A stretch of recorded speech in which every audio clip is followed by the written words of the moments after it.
Right అండి. మరి ఈ దేశకు సంబంధించి టీడీపీ అధికార ప్రతినిధి సయ్యద్ రఫీ గారు ఉన్నారు. సయ్యద్ రఫీ గారు నమస్తే అండి. నమస్తే మేడం. మరి ఈ నెల 27 నుంచి మరి బస్సు యాత్రను స్టార్ట్ చేయబోతున్నారు వైసీపీ అధినేత అలాగే సీఎం జగన్మోహన్ రెడ్డి గారు. అయితే మరి యాత్రకు అసలు ఎలా అనుమతి ఇచ్చారు? ఎందుకంటే థ్రెట్ ఉంది అని చెప్తున్నారు. థ్రెట్ ఉన్న వ్యక్తికి బస్సుకి అనుమతి ఎలా ఇచ్చారు డీజీపీ అంటూ మీ పార్టీ వాళ్ళు ప్రశ్నిస్తున్నారు. అలాగే మీ పార్టీలో చేరుతారనుకుంటే నందికుట్కూరు ఎమ్మెల్యే ఆధర్ మీ పార్టీలో చేరుతారనుకున్నారు, కానీ చివరి నిమిషంలో ఆయన కాంగ్రెస్ తీర్థం పుచ్చుకున్నారు. ఈ రెండింటికి మీ నుంచి ఆన్సర్స్ అంటే కావాలి. ముందు జగన్మోహన్ రెడ్డి గారు పరదాలు వదిలిపెట్టి బ్యారికేడ్లు వదిలిపెట్టి జిల్లాలకి సెలవులు ఇచ్చి ఇదే స్కూళ్ళన్నిటికీ పైన హెలికాప్టర్లు వెళ్తుంటే కింద ట్రాఫిక్ ఆపి 2 కిలోమీటర్లు 5 కిలోమీటర్లు కూడా హెలికాప్టర్ లో ప్రయాణించిన జగన్మోహన్ రెడ్డి బస్సు యాత్రకు వస్తున్నాడు, స్వాగతిస్తున్నాం. సరే, ఇక ఆయన థ్రెట్ ఉందంటే ఆయన వల్ల జనానికి థ్రెట్ ఉంది తప్పితే ఆయన థ్రెట్ ఏంటండి? ఆయన వల్ల జనానికి ఏంటండి థ్రెట్? ఆయన బస్సు యాత్ర చేసుకుంటే ఆయన వల్ల జనానికి ఏంటండి థ్రెట్? ఆయన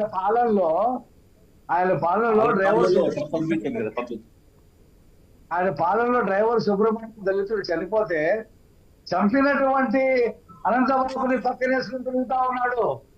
అది నేను అనేది. ఆ బాబాయిని చంపిన వాళ్ళని వెనకేసుకుని వస్తా ఉన్నాడు. ఆయన ఎంపీ టికెట్ మళ్ళీ ఇచ్చారు.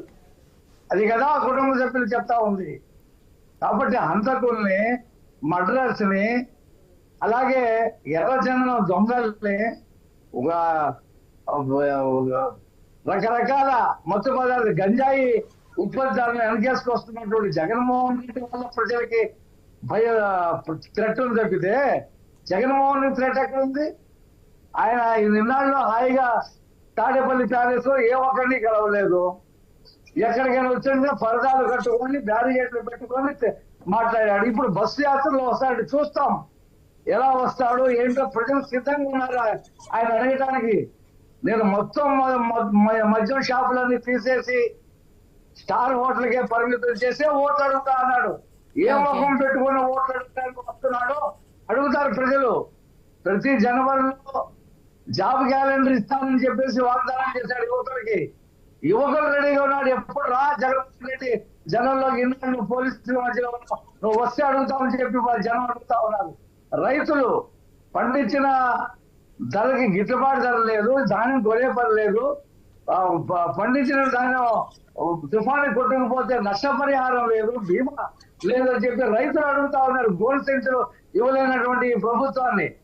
అలాగే రకరకాల కార్మిక సంఘాలు, అంగన్వాడీ మహిళలు తెలంగాణ కంటే 1000 రూపాయలు ఎక్కువ ఇస్తారో సుప్రీంకోర్టు తీర్పుని ఇంప్లిమెంటేషన్ చేస్తారో రా జగన్మోహన్ రెడ్డి జనంలోకి. అప్పుడు ముద్దులు పెట్టావు కదా, తల్లలు ఇప్పావు కదా, ఇప్పుడు రా నిన్ను అడుగుతామని చెప్పేసి చూస్తా ఉన్నారు. ఎప్పుడు 27 వస్తుందా జగన్మోహన్ రెడ్డి జనంలోకి వస్తాడా? ఇన్నాళ్ళు 3000 మంది పోలీసులు పెట్టుకొని అంత దూరం తెచ్చుకున్న కాగితం చదివేసి దత్తపుత్రుడని అదేని ఇదని మాట్లాడి వెళ్ళిపోవడం కాదు. ఇప్పుడు జనాన్ని అట్రాక్ట్ చేయి, జనం మధ్యలో పాదయాత్రలు తిరిగావు కదా, ఇప్పుడు రా అని చెప్పేసి అడిగేటువంటి పరిస్థితిలో ఉన్నారు. మేము కూడా ఎదురు చూస్తా ఉన్నాం.